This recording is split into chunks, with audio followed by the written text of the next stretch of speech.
Rex! Welcome back to my YouTube channel! Ayan, so for today's video, happy ako kasi buti na lang ginawa ko yung ganong klaseng vlog. And lahat talaga ng comment is binasa ko. Nakita niyo naman lahat ako naka-react na heart. So siguro yung mga latest, hindi pa ako nakapagbasa today. Pero the rest ng comment doon is nabasa ko talaga. And it's a big realization talaga. So hindi talaga siya bash. Ano siya? Isa siyang parang malaking help para lang magising ka talaga sa katotohanan na kailangan mo talagang i-priority kung ano yung dapat mong i-priority. And anyway, happy naman ako and salamat po sa lahat ng concern niyo. So, ayan, back to the vlog. So, nag-start yung vlog natin ng July about dito sa renovation ng bahay. So, syempre marami din talaga nagsasabi na sobrang sikip, maglipat tayo ng mas malaking bahay. So, ginagawa naman namin yon, pero kasi dito sa Parañaque, tulad ng sinabi ko sa inyo, medyo pricey na talaga. So, yung mga nakikita namin is around 13K na talaga. So, medyo malaki na talaga yung ano na yun, na rent na yun. So, bagay talaga, kung gano'n na lang din naman yung magiging rent ako, mas bagay na lang na mag-rent to own talaga ako. So, yun yung inaasikaso namin ngayon sa Pag-ibig. And, sa mga nagko-comment dyan na mag-ask daw ako dun sa Pag-ibig kasi yung mga pang foreclose daw. So, yung akin kasi is, need siya hulugan ng 3 years, which is carry ko naman para makapag-avail ako ng mga house loan. Carry siya. Nagbablog ako. Hoy! Hala! Hala! Gab! Hala! Hindi. Anak, hindi ito laruan. Carry siya. Gab, punta ka muna kay mamo, be. Vlog si mami. Mauntog ikaw. Hala. Oo, vlog si mami. Wow, bait yun eh. Super bait yan eh, no? Oh, dyan muna ikaw. Oh, dito lang ikaw. Dito ikaw, dito. Diyan, hirap mo mauto. Sige na, nak. Baba ikaw, nak. Wow, bait ni Gab. Hindi, mic yan ni mami, mic. No, no, no. Sige, carry yan. Likod na lang, ma. Nag-vlog ako si Gab. Tignan mo, ma. Ano? Wow. Wow, ang hirap magtimpe. Wow. Tignan mo, i-unbox ko yung gagawin. So, nag-start yung vlog natin ng July about sa dito nga sa house renovation. So, magkakaroon din tayo ng declutter kasi tatanggalin natin lahat ng mga gamit na hindi naman na ginagamit, yung mga nakatambak na lang, yung may possible na tirahan lang ng mga daga, yung atgatin ng daga. Diba? So, after naman nung magkaroon ng daga dito sa aircon, hindi na naman na dinaga yung bahay namin, as in wala lang daga. So, kailangan lang talaga natin magbawas-bawas ng gamit kasi madami ka nga kaming gamit. So, kailangan natin i-let go yung mga hindi dapat nang gamitin. So, priority. Ang una naming aayusin dito sa bahay is, pag malikot yung camera, guys, sigabo yun. Anak! Wow! Wow! Eat! Wow! Eat! Wow! Anak! No na. Sige na, mauuntog ka. Bubuksan na ni mami para makita mo na. Oh. Sit here, sit. Upo na dyan. Upo. Ayan. So, kasi, kaya siya naiinganyo ko. Upo ka na dyan, upo. Bilis, unbox na ni mami. Sige na guys, ito na, i-unbox ko na. Kulit ni Gabi. So, unahin namin mag-ayos yung kwarto para after nung kwarto, maayos. Yung labas kasi, pintura yung mangyayari sa kanya. So, hindi na rin kami magpapabuilt-in cabinet kasi hindi naman namin siya matatanggal once na lumipat kami. So, ang mangyayari lang, once na lumipat kami ng panibagong bahay is, okay lang din na ma-repaint to kasi yun din naman yung gagawin talaga bago umalis. So, okay lang. Kaya naman, start kami dito sa kwarto. So, umorder lang ako ng wallpaper 3D. 3D wallpaper. Wallpaper 3D. 3D wallpaper sa TikTok for only 189 pesos. 50 pieces na siya. So, yung in-order ko ay 200 pieces. Hyper. Yon, nawala din. Dyan lang. O, dyan lang ha. O, game na, bubuksan na ni mami. Wow, may gunting kasi si mami. Anong no? Anong stop? Sige na anak, para na matapos si mami sa pag-vlog. Oo, go na. Mami na. O, upo na ikaw dito. Upo. Wow, bait ni Gab talaga. Marunong na makinig. So, buksan na natin. So, ang in-order namin is 200 pieces. O, masugatan ka. Sige, masugatan ka. Wow. So, bibilangin natin kung 200 pieces talaga to. Pero pag binili nyo kasi siya ng tingi, 5 pesos siya to 6 pesos. Pero, pag bundle-bundle, mura siya, 189. Anak, natakpan mo na yung camera. Sit down. Galit na ako. Oh, sit down. Galit na talaga ako. So, ayan. Let's see. Papakita ko sa inyo. Oh, galit na ako. Galit na ako talaga. Galit na ako. Ayan.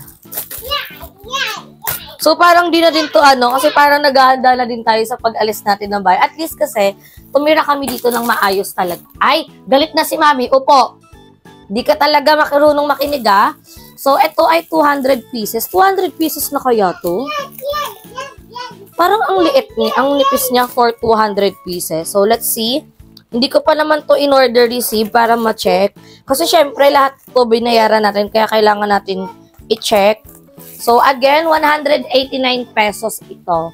So, let's go. Ito yung design niya, guys. Ayan. Hala! Walang... Gab, upo. Upo na ikaw. Bilis na. Gagalit na si Mami. Isa. Sige, galit na ako. So, mali yung dumating. Kaya nga. So, guys, mali yung dumating. Oo nga. White lahat. So, mali yung dumating, guys, kasi yung in-order namin is gold. White and gold. So, eto, gold yan, yung nandito. Gold yung nandito yan para mas maganda. Anyway, okay na din to. At least pare-pareha. So, let's count kung 200 nga ba ito. Kasi 200 yung binili namin. So, ipipilasin nyo lang yan, mga bekso. Ayan. Pipilasin nyo lang, tapos, ididikit nyo sa pader. So, ayan. Pag dinikit natin, matatakpan na kung gaano kadumi yung pader namin. Ayun, lahat yan, may gawa niyan si Gab. Si Gab. Oo, anong stop? Ikaw lahat may gawa niyan. Lahat ginawa mo. So, ayan, bilang na tayo. 1. Anong next ng 1? Anong next ng 1? Diwag. So, saglit lang naman to, guys. Oh, 5. Kasi kailangan natin i-check kasi sayang naman binayaran na. Ala, magulo na naman siya, oh. Ayan, 5. Saglit lang naman to. 10. Wag na nga, okay na yan. Basta, 200 pieces yung in-order namin, guys. So, sisimulan namin to tomorrow at makikita nyo yan sa next vlog natin kasi may mga bibilin pa rin kami. Like yung mga air freshener, tapos yung ibang gagamitin dito para mabango siya. So, malinis na, mabango pa, 'di ba? So, yun lang. Ito lang naman yung ididikit namin. Kasi pag sa labas, hindi ko na ma-estimate kung ilan talaga yung gagamitin. Tsaka medyo may hirap sa labas, guys. Kasi marami yung parang pa-pattern. So, ito kasi pag ginupit mo, hindi siya maganda. 'Di ba? Pag ginupit mo siya para magsakto, hindi siya maganda. So, kailangan pintura talaga. At least yung pintura, madali lang. And odorless naman yung bibili namin para hindi ganun katap. Walang amoy. Ganon. Hindi matapang. Para walang amoy.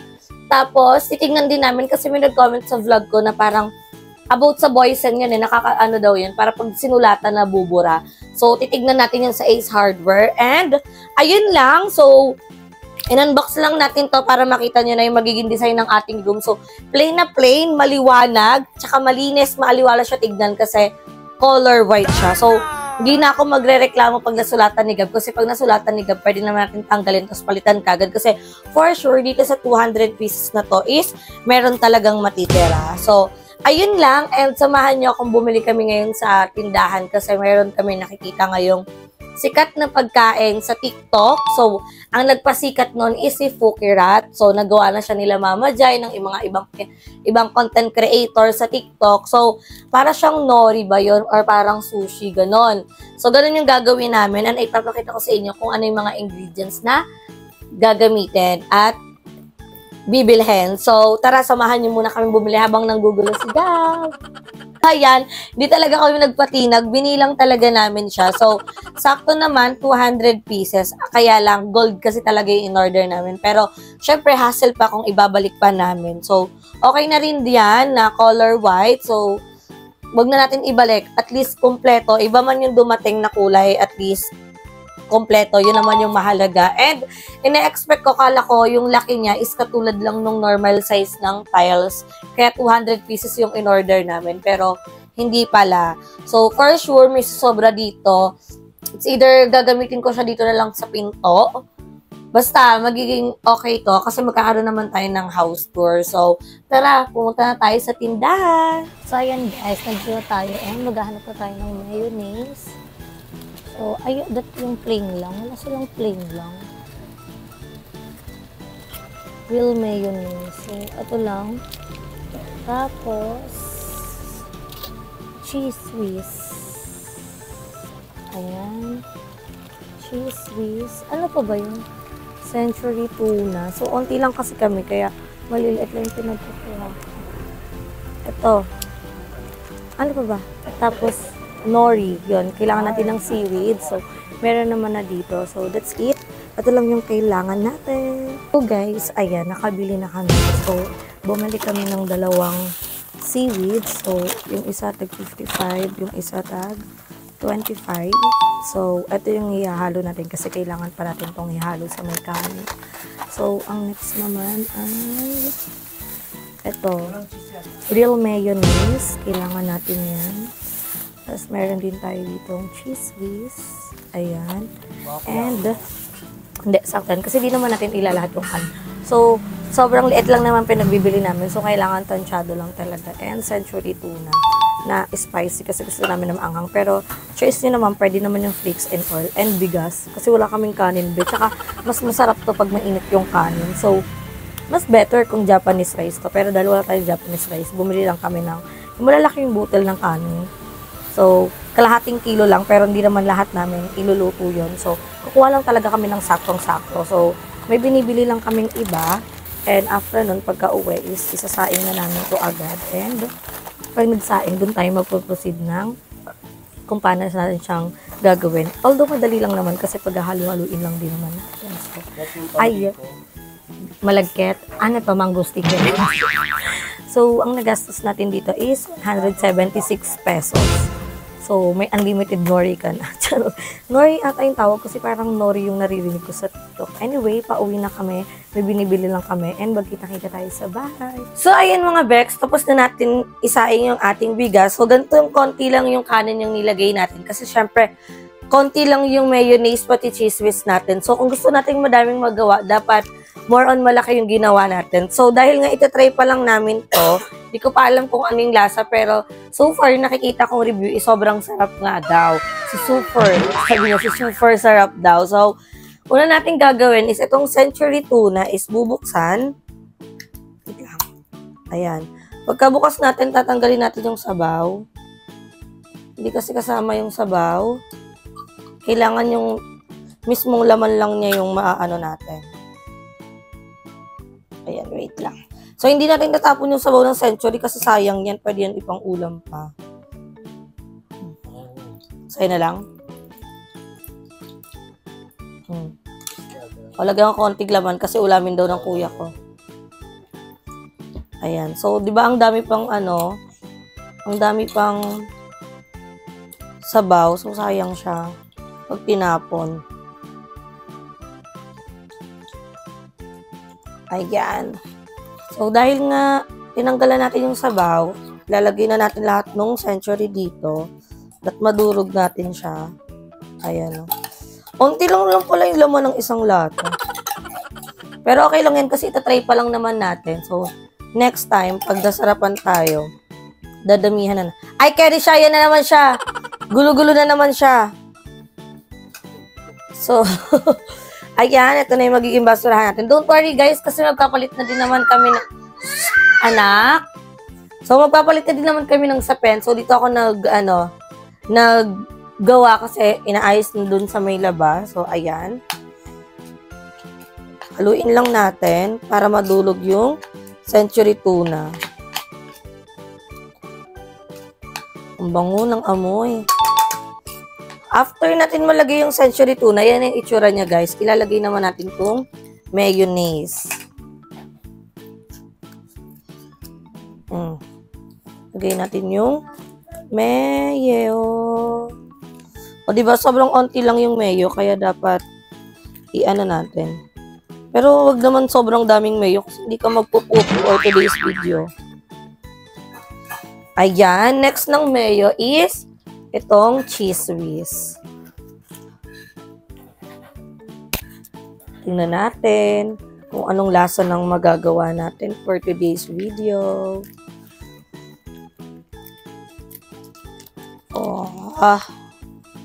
Isa. Ay, nalaglag. Ay, si Gab-Gab mabaho. Ayan. So, sumitin natin kasi sayang, be. Ayan. Nakikita pa ba ako? Si Gab nakaharang na. So, guys, ayan na. Yan na yung ano natin. And, i-open natin to kasi ito yung ilalagay nating seaweeds dito sa ating pagkain. Ha? Alin? Ito. Ayan. So, ito yung ating nori. So, kailangan natin lang kakamayin ko na kasi kami naman kakain ito. Ayan. Kailangan natin magdurog-durog ng nori namida. Ayan. Ang dami pala ng laman ng ano eh. Ayan. Para mas masarap. Ayan. Don't worry guys, malinis naman ng ating kamay. So, ayan, nilagay natin lahat ng nori. So, after natin ilagay yung nori is, hahaluin lang natin siya lahat. Ayan.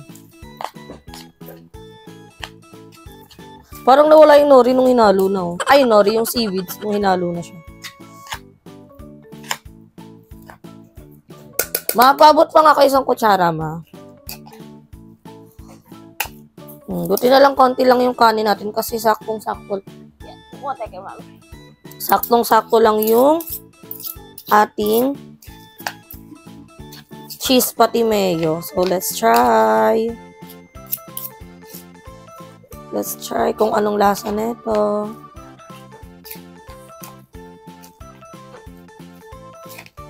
Already na ako. Let's taste it.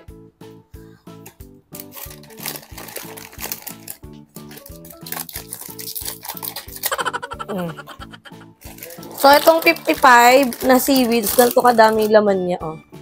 Sobrang dami. And, let's taste it. Yes! Ah, may natawag. Sige, mamaya natawag si Mamila. Let's taste it. So, kukuha tayo ng isang seaweeds, tapos lalagyan natin ito. And let's try.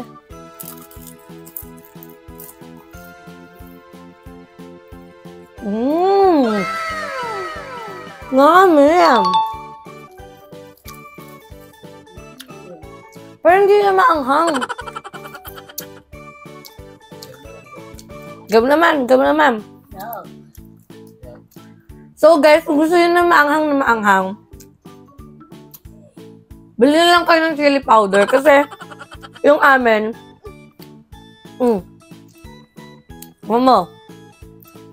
yung amin century tuna lang yung ginamit namin pero hindi siya ganun kaanghang. Pero anyway,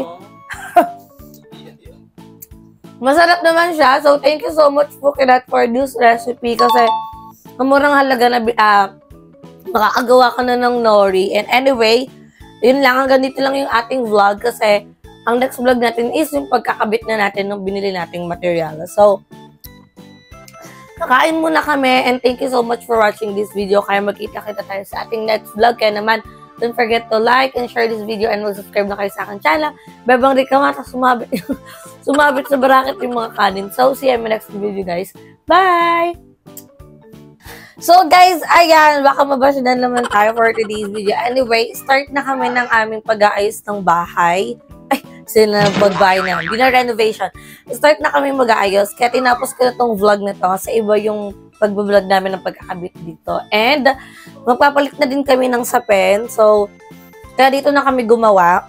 Kasi baka sabihin nila, kaya kinakain, kaya dinadaga dito kasi dito kumakain sa higaan, dito, ganyan. Syempre, hindi naman kami baboy na tao para hindi maglikpit, hindi magpag ng hinigaan, hindi mag-ayos, 'di ba? So, ayusin din naman namin yan. And, tuloy pa rin kami sa pagkain. So, hindi ko pala nasabi sa inyo, guys, kasi, yung seaweeds, dapat pili kayo ng masarap na seaweeds. Kasi, ito parang, hindi ganun kasarap. Feeling ko mali, dapat ito yung hinalo kong seaweeds dyan, tapos yung maliit. Kasi yung maliit, guys, masarap talaga yon. Pero itong malaki, hindi siya ganun kasarap. Pero anyway, ito na yung magiging silbi naming food kasi nakakabusog naman siya kasi kanin din naman siya. So, start na kami and sana supportahan nyo kami. So, gagawa pa kami ng paraan para maabot namin yung taas. So, excited na akong ikabit para maging mas maliwanag pa. And, comment down below kung ano yung feeling yung magandang ilagay na design dito sa wall namin. Like yung mga frame. Kasi gusto namin is pag once na lumipat kami sa aming bagong lilipatan is yung madadala lang din. Diba? Kasi yun naman yung maganda. At least, hindi tayo manghihinayang. So, etong pangpapayos natin is parang na-advance lang sa pag-alis natin dito sa bahay kasi once na umalis kami, syempre hindi na natin mabavlog na pintura natin, na maayos natin, diba? So, comment down below kung ano magandang design ng dito natin para pag every time na nagbo-vlog tayo, hindi lang siya plain na white at hindi na ganito yung makikita nyo, diba? So, yun lang mga Bex. See you in my next video, guys. Bye! Mwah!